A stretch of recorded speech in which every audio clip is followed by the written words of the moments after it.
छल और कपट ने तुम्हारी मन और बुद्धि के साथ तुम्हारे ज्ञान को भी भ्रष्ट कर दिया है। धर्म, जिसे तुम भूल बैठे हो, वो न्याय दिलवाने का मार्ग खोलता है और कपट और कुटिलता के अंत का भी।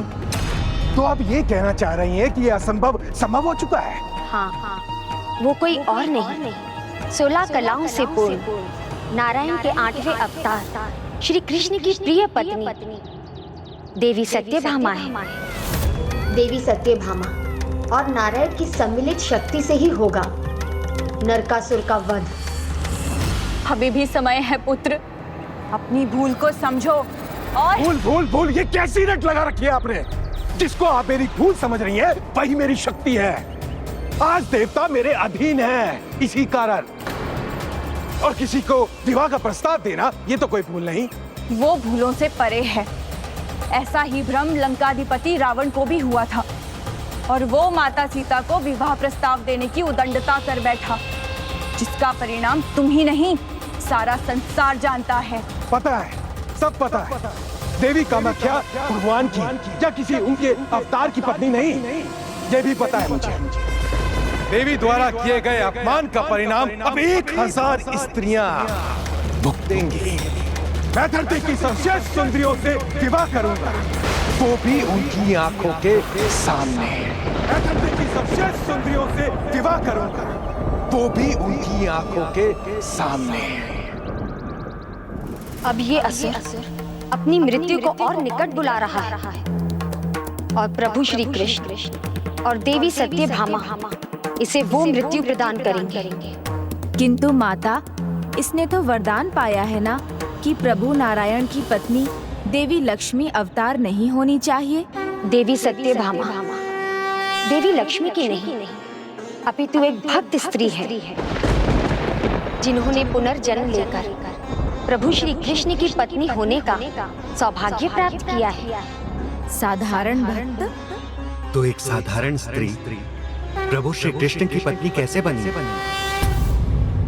उसकी भक्ति, निष्ठा और समर्पण अतुलनीय था, जिसके कारण एक ही साधारण स्त्री होते हुए भी वो प्रभु श्री कृष्ण की पत्नी बनी।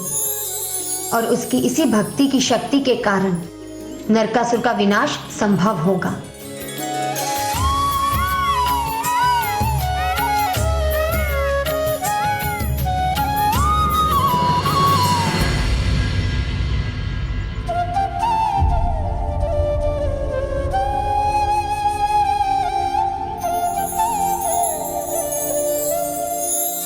क्या हुआ प्रिय? इस कल्प वृक्ष के नीचे, हमारे भवन के आंगन में, इन अपार शांति के पलों में भी आप विचलित क्यों हैं?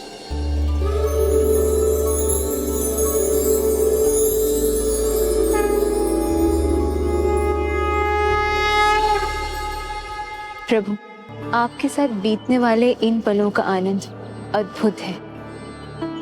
ये मेरा परम सौभाग्य है कि मैं श्री कृष्ण की पत्नी सत्यभामा हूँ। किंतु मन शंकाओं से घिरता है कि मैं सम्मान के योग्य भी हूँ या नहीं। मैंने ऐसा किया ही क्या है? स्वामी, इस जन्म में तो मैंने ऐसा कोई भी सत्कर्म नहीं किया। मैं तो बस एक साधारण स्त्री हूँ। और आप प्रभु विष्णु अवतार, फिर आपने मुझे पत्नी के रूप में कैसे स्वीकार किया?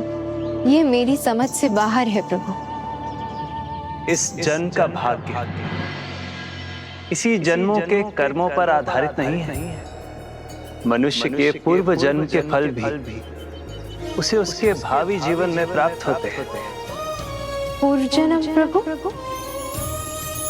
पिछले जन्म में जो आपने किया था वो सर्वथा असाधारण था।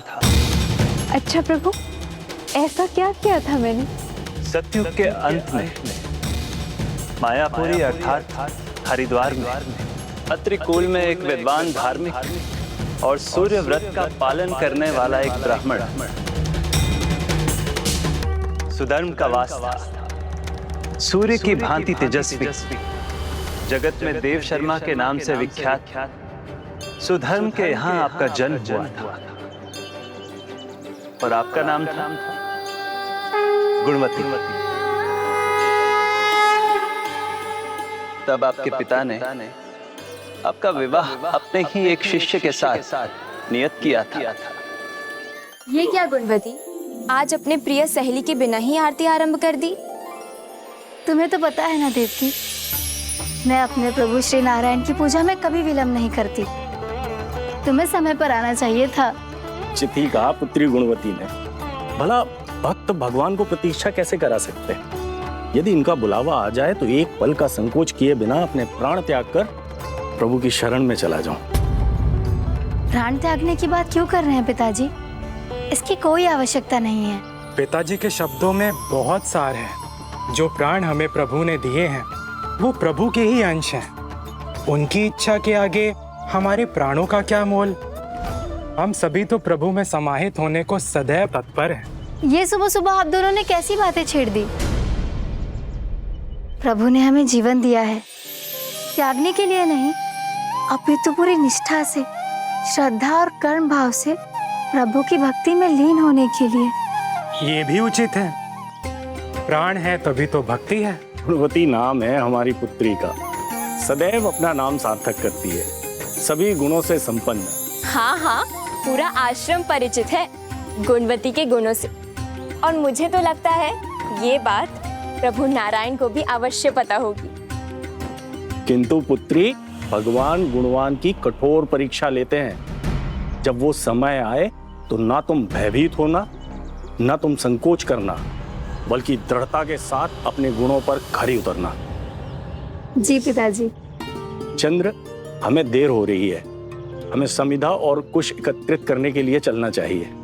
किंतु पिताजी, आप दोनों जाओगे कहाँ? वहीं जहाँ सदैव जाते हैं, सखा व्रत पर्वत पर स्थित वन में। स्वामी, आप पिताजी का ध्यान रखिएगा। ये भी कोई कहने की बात है? तुम्हारे तो पिता हैं, मेरे तो गुरु हैं, पिता हैं। मेरे प्राण रहते मैं इन पर कोई आंच भी नहीं आने दूंगा। चिंता मत करो पुत्री, मैं जानता हूं कि सभी वहां पर हृदय वृक्षी राक्षस के होने को लेकर चिंतित हैं।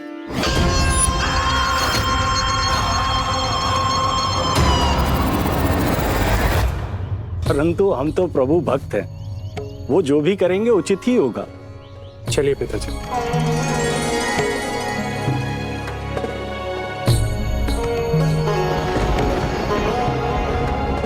तुमने प्रभु तिलक तो किया ही नहीं।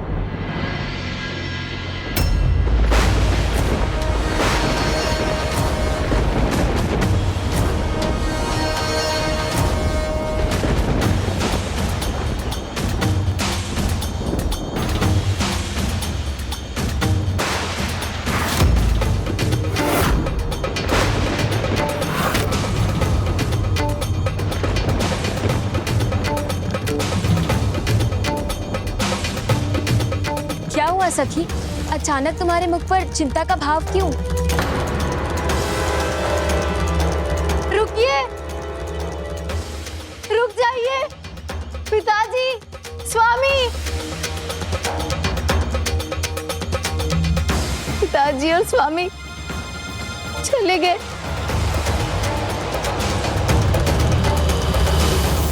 क्या हुआ सखी, इतना विचलित क्यों हो? बुझ गया, पूजा का दीपक बुझ गया। तो क्या हुआ सखी, काफी देर से जल रहा था तो उसे बुझना ही था ना। किंतु उसमें घृत भी था और दिए की बातें भी नहीं जली थी और वायु का कोई प्रवाह भी नहीं था। अकारण कैसे बुझ गया?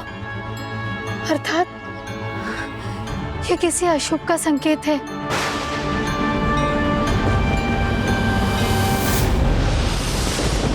देखो कैसे काले मेघ छा रहे हैं। बीच दिन में ऐसा अंधकार क्या उचित है? तुम चिंता मत करो सखी, मेरे पिताजी भी उनके साथ गए हैं। प्रभु नारायण उनका कोई अनिष्ट नहीं होने देंगे। मैं वहां उस वृक्ष के नीचे आराम करूंगा। हाँ, हम भी चलकर वहां थोड़ा सा विश्राम कर लेते हैं।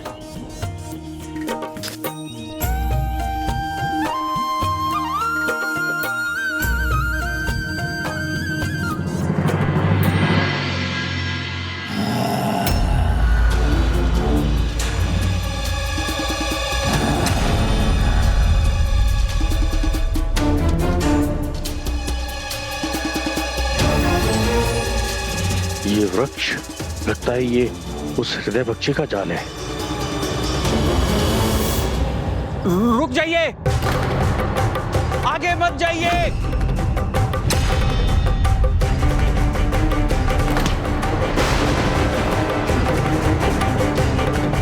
आप सभी यहां से लौट जाइए। क्या हुआ पिताजी? यहाँ हृदय बख्शी है, आप लोग भागकर अपने प्राण बचाइए।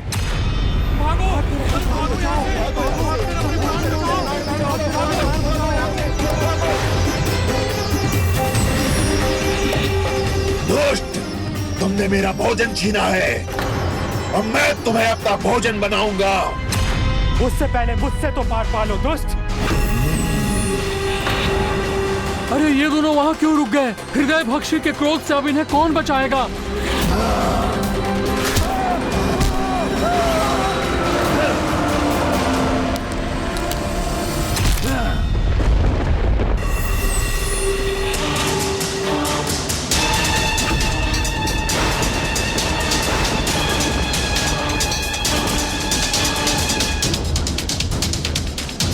आज तुमने बहुत बड़ी भूल कर दी। मेरे सामने मेरे जमाई ही नहीं बल्कि मेरे सबसे प्रिय शिष्य का अंत किया है और इसका दंड तुम्हें मिलेगा। कौन है यहाँ जो मुझे दंड देगा?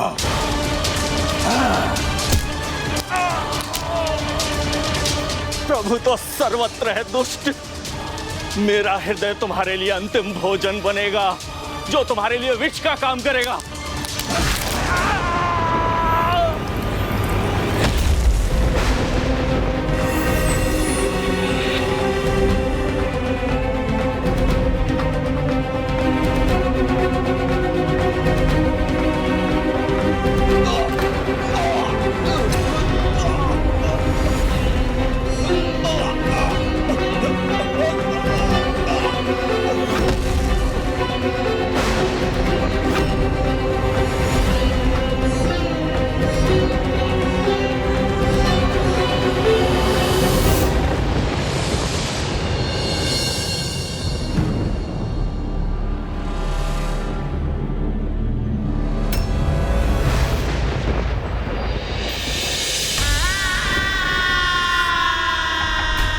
पिताजी, स्वामी, पिताजी, पिताजी, पिताजी, स्वामी, स्वामी,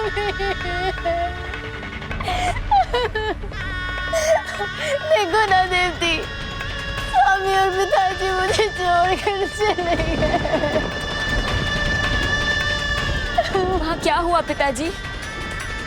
चंद्र ने अपने ससुर और गुरु के लिए अपने प्राण न्यौछावर कर दिए। तुम्हारे तो पिता है, मेरे तो गुरु हैं, पिता है। मेरे प्राण रहते मैं इन पर कोई आंच भी नहीं आने दूंगा। गुरु के लिए जीवन देने में एक पल भी संकोच नहीं किया उसने। जो प्राण हमें प्रभु ने दिए हैं वो प्रभु के ही अंश हैं। उनकी इच्छा के आगे हमारे प्राणों का क्या मोल। हम सभी तो प्रभु में समाहित होने को सदैव तत्पर हैं। सुधर्म जी ने तो उस हृदय भक्षी से हम सबकी रक्षा की। उसके सामने ढाल बनकर खड़े हो गए हमारे लिए। अपने प्राणों की भी चिंता नहीं की उन्होंने। अगर वो है भी तो जो भी होगा उसकी इच्छा से नहीं होगा, प्रभु नारायण की इच्छा से होगा। हम तो प्रभु के अंश हैं, समय आने पर इन्हीं में समाहित हो जाएंगे।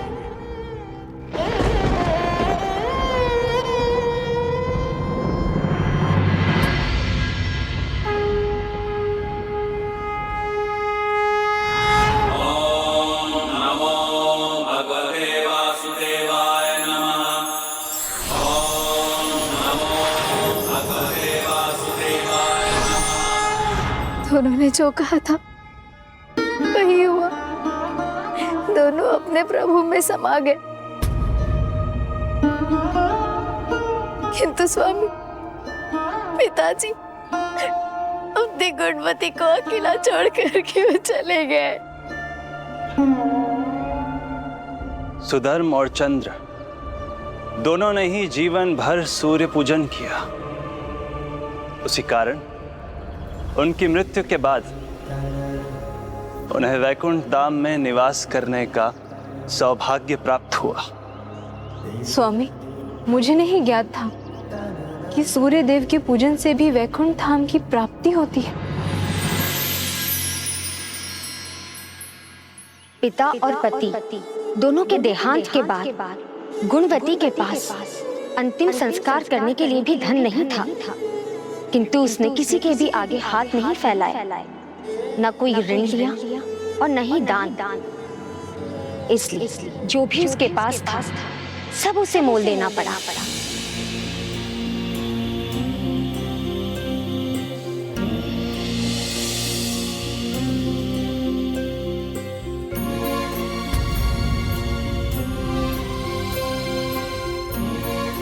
ये क्या कर रही हो सखी? अपने सभी वस्त्र किसी और को दे दोगी तो खुद क्या पहनोगी? मेरे लिए तो ये एक ही जोड़ा पर्याप्त है।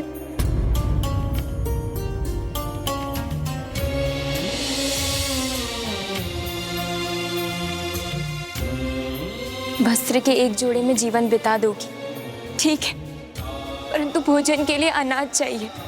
खाओगी नहीं तो जियोगी कैसे? जीवन तो श्वास के बल पर है और ये श्वास मुझे मेरे प्रभु ने दी है। जब तक उनकी इच्छा होगी चलेगी।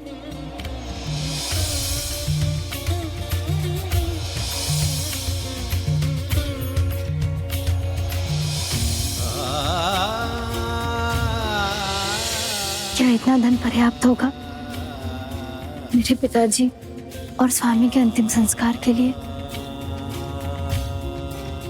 थोड़ा धन तो और चाहिए।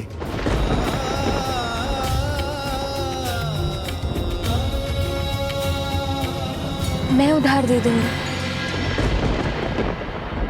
नहीं, मेरे पास जितना धन है मैं उसमें ही अंतिम संस्कार की व्यवस्था कर लूंगी। किंतु सखी, तुम्हारे घर में अब बचा ही क्या है प्रभु नारायण की मूर्ति के सिवाय? मैं प्रभु को अपने मंदिर में स्थापित कर सकता हूँ और उसके लिए मैं तुम्हें शेष धन दे सकता हूँ।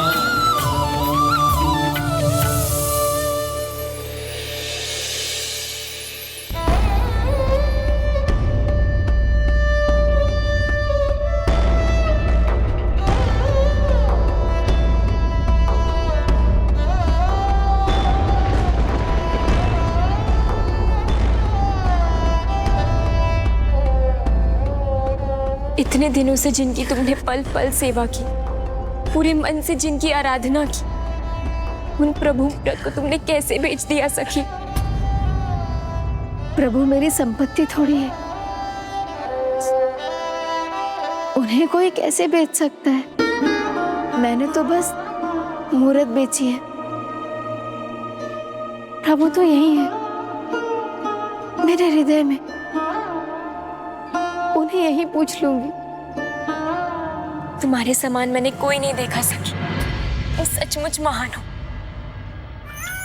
तो क्या मैं उस जन्म में अपने पिता और पति का अंतिम क्रियाक्रम कर सकी? हाँ, और उसके बाद आपने अपनी सभी समस्याओं और कठिनाइयों को भूलकर पूर्ण रूप से अपने आप को नारायण भक्ति में समर्पित कर दिया। ओम नारायण विद्महे वासुदेवाय धीमहि।